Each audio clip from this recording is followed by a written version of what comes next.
Do you know about Vaksiddhi or Vaksiddha? Vaksiddhi is whatever I pronounce or whichever sentence comes out from my mouth, it immediately turns to be true. If I say that this will happen now, then it will happen now. If I say that this will happen now, then that thing will definitely happen. And if I say that one particular thing will not happen, then that particular thing will definitely not happen. Now, a person who has this power is called Vaksiddha. Now, what is Vaksiddhi and how we can achieve it? Now, before explaining that, I will tell you a story. In India, in the state of West Bengal, there is a temple called Tarapeeth. Tarapeeth, or the temple of goddess Tara. Now, goddess Tara is a very powerful deity and she is full of tantric powers. In the Tarapeeth area, in that temple area, within the compound of the temple area, various sadhakas or various seekers have attained their siddhis or achieved their goal by practicing various yogic and tantric practices. So in this Tarapeeth area, there lived a very famous yogi and a tantric saint named Sadhak Bamakhyapa.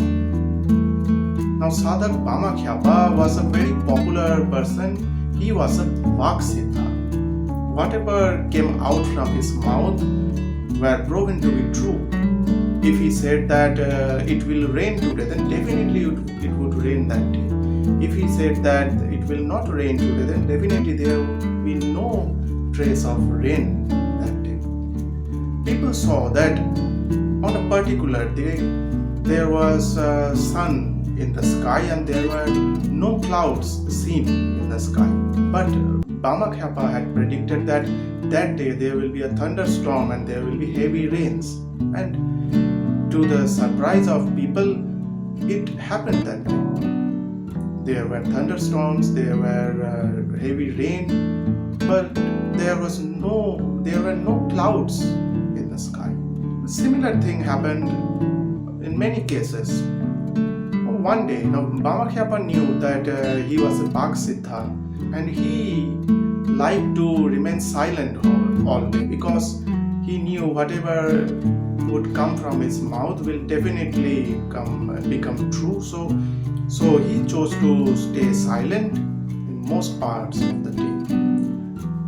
One day in the evening, now evening time he didn't like to meet anybody because evening time he used to perform his practices, he used to perform his sadhana, he used to practice his various methods. So one day he was sitting inside his hut and he was meditating in one evening. And then he noticed or he heard a sound. He noticed very carefully and he found out that someone was knocking on his door. There was a knocking sound. He opened his eyes and he came outside to see who was there in front of his door.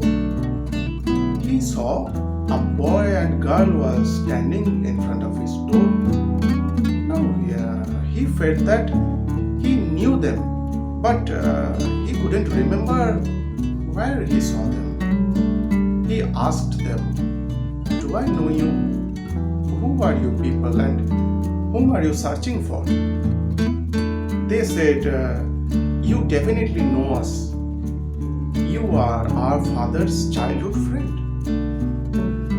And we are here to search for you only. We are here for you."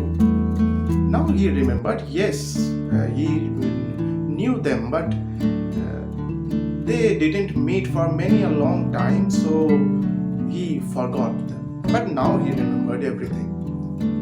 He asked them, "Yes, how can I help you?" So the boy said, "Our father is on his deathbed. He is going to die. So we are here to take you to him. Please come with us."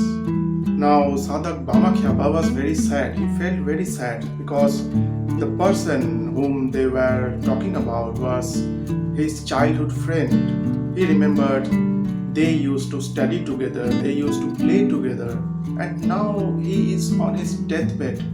He felt very sad and he told them, "Wait for a few moments, I will change my clothes and I will come with you. I will definitely see you." Now the boy told him, "Uncle, we are here to take you with us, but not only to see him. We are here because you are a Vaksiddha. Whatever you say, that becomes true. We are here to take you, and if you come with us and tell us in front of our dad that he will not die now, his death will be postponed for many years and he will live now, then it will be very good, because we don't want him to die now. We don't want to lose him." Now Sadak Bamakhyapa disliked this kind of conversations because he didn't like his powers to be misused. But he couldn't refuse it this time because the person they were talking about was his childhood friend. He told them, "Okay, wait, I will go inside, get prepared and come with you." So they waited for some moments and he got prepared from inside and came with them to his childhood friend's house. Now he was treated very well. He was given a very beautiful chair to sit. He was offered various sweets, various fruits and various drinks because they wanted to bribe him so that he could utter those words. He sat in front of his friend's deathbed, but he didn't take all those things. He refused them and he sat there quietly. He was observing his friend. There were many other people present in that room because all they wanted to do was witnessing a miracle. They wanted to see whether a miracle happens or not. So they waited very quietly, and now the son of the friend of his childhood friend came near him and told him, "Uncle, please say something." Now Sadak Bamakhyapa tried to say something. He wanted to say something. He felt that some words were trying to come out of his system. But he also noticed that there was some kind of an invisible force inside him which closed his mouth from inside. He wanted to say some words, but he was not able to because his mouth was closed from inside. He tried to open his mouth, but no efforts were being successful. A struggle was happening inside him. He sat there silently, but the people around him, the people present inside that room, were becoming impatient because they wanted to see some miracle, but there was no such thing happening there. They were becoming very impatient.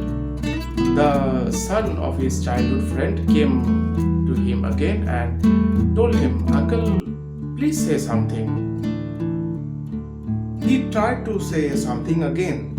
He felt that some words were trying to come outside of his system through his mouth, but he also felt that an invisible force was holding his mouth from inside.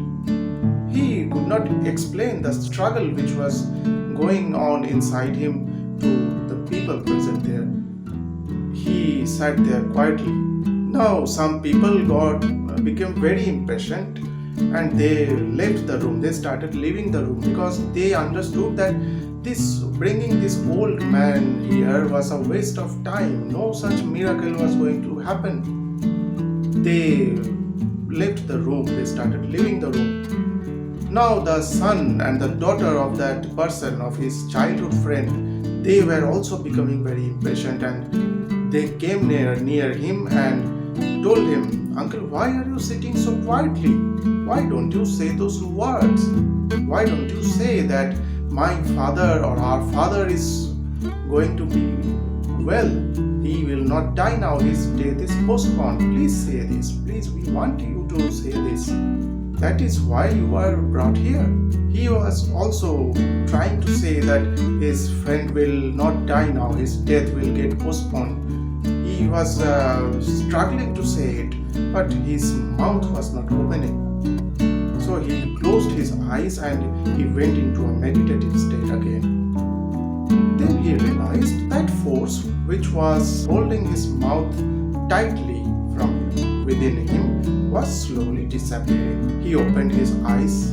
He wished to say that his friend will get up soon and sit here healthy and his death will be postponed. He opened his mouth and through his mouth came out, "He is just a guest of a few moments. Within a few moments, he will leave his body." Now, all the people who were present there inside the room, the son and daughter of his friend, he himself became very surprised. What did he say now? And within a few moments, his friend died there. Now the question is, what is Vak Siddhi? Or how can we become a Vak Siddha? Now, in the yogic culture, in the yogic tradition, they say that when a human being, when an individual inhales and exhales, the length of his inhalation and exhalation in a normal state, in a very relaxed state, is 8 inches during inhalation and 12 inches during exhalation. Now there are various practices, various kind of kriyas present in yogic and tantric traditions, practicing which we can reduce the length of our breath. Now if we practice those kriyas and if we can reduce the length of our breath 1 inches, then a certain kind of thing will happen with us. If we try some more and if we can reduce the length of our breath by 2 inches, then a different kind of thing will happen. Now if we try again and if we reduce the length of our breath by 3 inches, then certain kinds of things happen. And if we try some more and if we can reduce the length of our breath through those various practices by 4 inches, that is 6 inches during inhalation and 8 inches during exhalation, then we become a Vak Siddha. In that state, whatever we utter from our mouth, that becomes true. Now another question arises, if we become a Vak Siddha, can we speak anything or can we utter anything that is against the laws of nature and make that thing happen? The answer is no. When we practice those kriyas and reduce the length of our breath, we turn inward. And the more we reduce the length of our breath, the more we turn inward. And by turning inward, we get closer to the source of creation which resides within us. Now in that state, whatever comes out from our mouth are the words which that source of creation wants us to utter. Whatever comes out from our mouth are those words which that source of creation wants